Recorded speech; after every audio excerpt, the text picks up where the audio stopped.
Welcome to the Deep Dive. Today we're taking on a moral mission, really. We're hmm looking at one of history's most reviled figures, Adolf Hitler, and exploring what happens. Well, what happens after a life of such unimaginable evil just stops? It's a question that history and justice really struggled to answer, We have the facts. We know he was the architect of Nazi Germany, responsible for the Holocaust, the systematic murder of 6 million people, and a world war that killed over 60 million. Right, and we know how his life ended. April 30th, 1945. Suicide in the Fuhrer bunker. And all the evidence, the Soviet reports, the modern DNA analysis, it all confirms he died there. He was never tried. He was never publicly humiliated. He never had to face a tribunal. And because justice was, in a sense, denied on Earth, our source material takes a complete left turn. It moves beyond the historical facts, beyond forensics, and into a kind of deep symbolic reckoning. So what's the mission here? The mission is to unpack this speculative narrative. It draws on theological doctrine, on mythological allegory, and even Jungian psychology to try and answer that question history couldn't. What happens to a soul defined by industrialized systemic evil after death? So this is less about literal truth and more about symbolic justice, moral consequences. And the source uses a very specific framework for this, doesn't it? The Christian Dantean model. It does, and that's key. It provides a kind of cosmic standard to measure his crimes against. When a figure of this magnitude avoids earthly judgment, the human need for spiritual judgment, for the ledger to be balanced, just intensifies. Yeah. This deep dive uses that structure as a lens. Okay, let's unpack that. Before we trace Hitler's speculative descent, the sources give us a much broader perspective on the whole concept of spiritual punishment. We need to understand the global ideas of hell. We really do, because the consequences for moral failure are handled so differently across traditions. It's complex, and it really underscores why the Dante model was chosen for this specific moral narrative. So let's start there, with the model that's most relevant here, the one that deals in, well, eternity. In Christianity, especially the traditional Western view, hell is often defined as an eternal, conscious torment. It's the final, absolute separation from God. And theologians would say this isn't arbitrary cruelty. It's seen as a just, proportional retribution for rejecting grace. And that idea, that fear of permanent separation, is what gives it so much power for judging someone like Hitler. Exactly. And within that Christian framework, Dante's Inferno is basically the map. The architecture of hell. It's the architecture. He structures the underworld into 9 concentric circles. The deeper you go, the worse the sin. And the very bottom, the 9th circle, is for the absolute worst of the worst. The traitors. Judas, Brutus, and Cassius. That's where they are, frozen in eternal ice. And this is precisely where the source material places Hitler among the ultimate betrayers of human trust. But, and this is an important distinction the sources make, not all traditions demand eternal suffering. Absolutely not, and that's critical. In Islam, for instance, you have Jahannam, which is a fiery place of torment, but there's often the theological possibility of eventual forgiveness, depending on God's mercy. It's not necessarily forever. And in Judaism? In Judaism, Gehinnom is generally seen as a kind of purgatory. It's for temporary purification, usually lasting no more than a year. But wait, there's a term you mentioned before, Carrot. How does that fit in when we're talking about the worst of the worst? Ah, yes. Carrot, it's a good question. It roughly translates to spiritual excision or cutting off. It's a severe punishment from the Torah, implying a complete destruction of the soul, a total removal. It's reserved for the most heinous conscious acts. So the source brings this up to show that even traditions focused on purification can conceive of a final, absolute end for the truly corrupted. And what about Eastern traditions? The focus there is more on cycles, right? Right. In Hinduism and Buddhism, you have the Naraka realms. And yes, they're places of profound suffering tied to karma, but they are absolutely not eternal. They are cycles the soul passes through before it gets purified and re-enters the cycle of rebirth. So for the kind of final symbolic justice this narrative is aiming for, it needs the finality of the Dantean model. Okay, that sets the theological stage. But Yeah. this isn't just about theology. The source brings in a psychological dimension, too. It has to. That's where Carl Jung comes in. The modern secular view is crucial for understanding the internal torment. For Jung, hell isn't a place you go to. It's a state of mind. It's that unconscious space where all your repressed guilt, your trauma, your shadow self finally breaks loose. For Hitler, his hell would be coming face to face with the monster he created. And having nowhere left to run. Okay, so here's where the story, The Descent, really begins. The source says the moment he dies in the bunker, his soul is seized. Strip away the uniform, the myth, the title was the very first sensation. It's not fire. It's not ice, not yet. The very first pang is recognition. The soul, without the ego to protect it, cannot lie to itself anymore. As he descends, he's just assaulted by these amplified, inescapable memories. Invasives from the Warsaw Ghetto. The cold calculations on his war maps, the gas chambers playing in slow motion, this immediate self-inflicted memory. That's the first layer of torment. And he falls past the upper circles pretty quickly. Lust, gluttony, greed, wrath. The source is clear that his sins were, what was the phrase? Systemic, not indulgent. Exactly. This wasn't about personal appetite. He actually sees some of his comrades trapped in their own little hells. He glimpses Hermann Goering in the third circle, gluttony, forced to eat filth, weeping over his lust for privilege and stolen art. And Himmler. He sees Himmler in the fourth circle, greed, dragging this massive stone shaped like a skull, screaming about his obsession with amassing total obedience. And Hitler just feels numb. He walks right past them. Their sins were huge, but they were, I guess, secondary to his grand ideological machine. Precisely. But the descent slows way down when he hits the seventh circle, the realm of the violent. This is where tyrants like Nero and Attila are, wading in a river of boiling blood.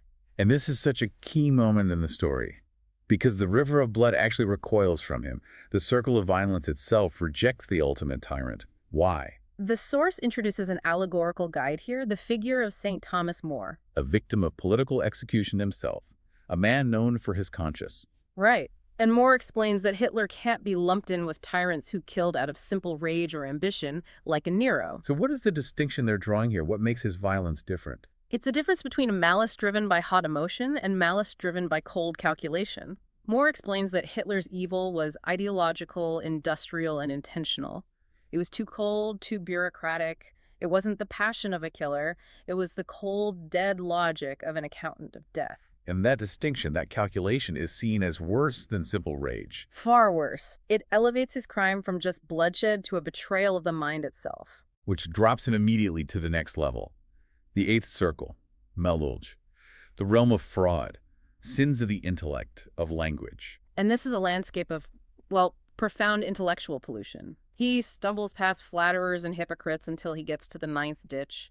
This one is reserved for the sowers of discord, those who divided what should be whole. Dividing humanity, dividing truth. This is where propaganda gets its ultimate punishment. He finds Joseph Goebbels there, and he's not burning or freezing. He's just lying there, permanently disfigured. His tongue, his great weapon, is nailed to the ground. The ultimate humiliation for the master of rhetoric. But the real horror for Hitler is a personal one. He sees a shade, a broken figure that looks exactly like him, split right down the middle. And that shade is the embodiment of his own self-betrayal. It accuses him of fracturing truth itself, of corrupting language. Words like Volk, people, or Führer, leader.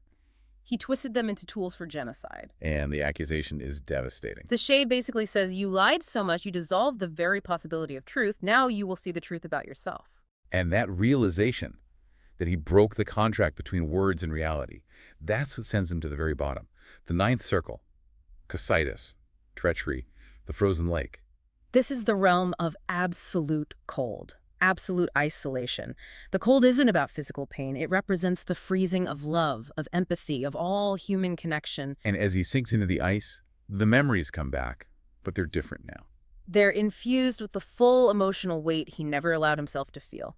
He relives the humiliation of being a rejected artist in Vienna, the paranoia of his final days, the bitterness of his failures. And the cold efficiency of it all. The source mentions the Wannsee Conference specifically. Yes, that moment is critical.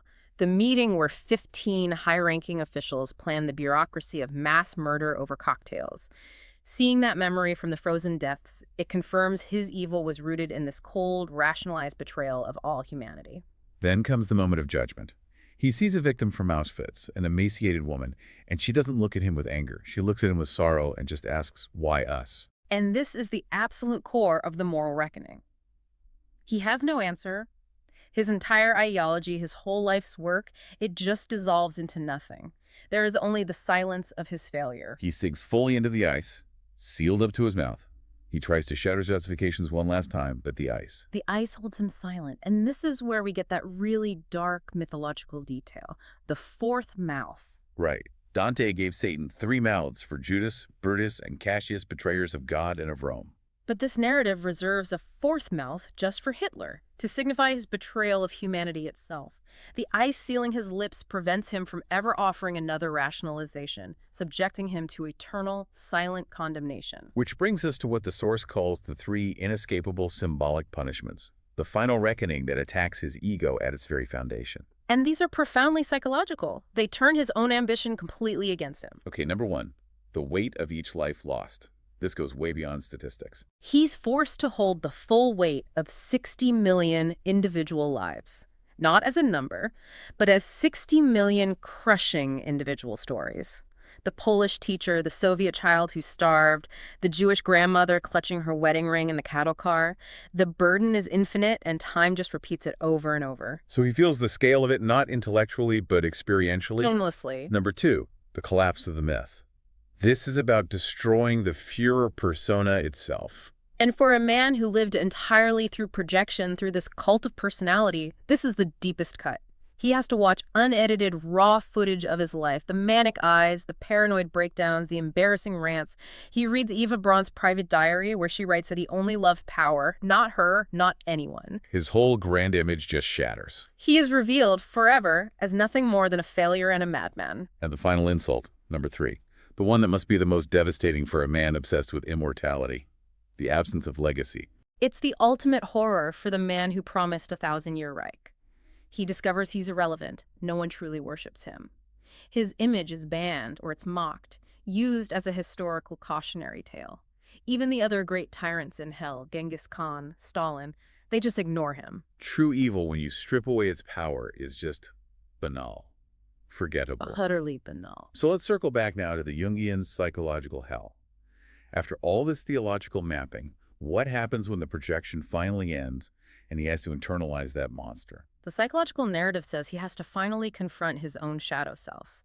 The source suggests he is forced to experience the cattle cars, the selections, the gas chambers, but from the inside, over and over. He's not the destroyer anymore. He's the terrified, powerless victim. He's forced to finally know the fear he inflicted. And this suffering is recursive because, as Jung would say, until you make the unconscious conscious, it directs your life. In this ultimate hell of the mind, Hitler finally becomes conscious of the monstrousness he externalized onto the entire world. And theologically, that lines up perfectly with someone like St. Augustine, who saw hell as a self-imposed exile from God. It does. The idea isn't that God is actively torturing him. The source posits that the fire of hell is actually the light of God's perfect love and goodness. And for an unrepentant sinner, for a soul defined by hatred, that infinite goodness is perceived as infinite torment because he just can't bear the presence of light. Which brings us to the last necessary theological point: forgiveness. Even if we consider ideas like apokatastasis, the ultimate restoration of all souls, could a soul like Hitler's ever find redemption? We're talking about pure malice. Well, apokatastasis is a hopeful doctrine, but repentance is always the key. And repentance, as the sources define it, requires genuine sorrow for the sin itself, not just fear of punishment. And Hitler died completely unrepentant. Utterly.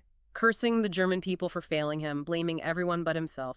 He claimed victory even in defeat. He showed zero sorrow for the millions he destroyed. And that final act of pride, that absolute refusal to admit fault in this narrative, that's what seals his fate. It's the moral closing of the circle. The structure provides the consequence where earthly justice failed. Exactly. So after all this, what does it mean for us? Beyond the allegory, what's the moral function of imagining this kind of torment in such detail? The function is to reaffirm that evil has cosmic consequences. This whole narrative is a rejection of that dangerous myth of the great man who has to do evil for some greater good. It shows that the ultimate punishment for that kind of ego isn't power, it's banality. It's the collapse of the myth and then just silence. And the lesson for the living, the thing that connects this historical figure to you listening right now. The source reminds us that Hitler wasn't some otherworldly demon. He was a man. A human being who made a series of terrible, conscious choices. And every person carries that capacity for both good and evil, the shadow and the light. So hell, in this final analysis, it's not just a place, it's a direction you choose. It's the decision to turn toward hatred or toward help. The shadow is in all of us, and understanding its ultimate consequence helps us choose a better path. Yes.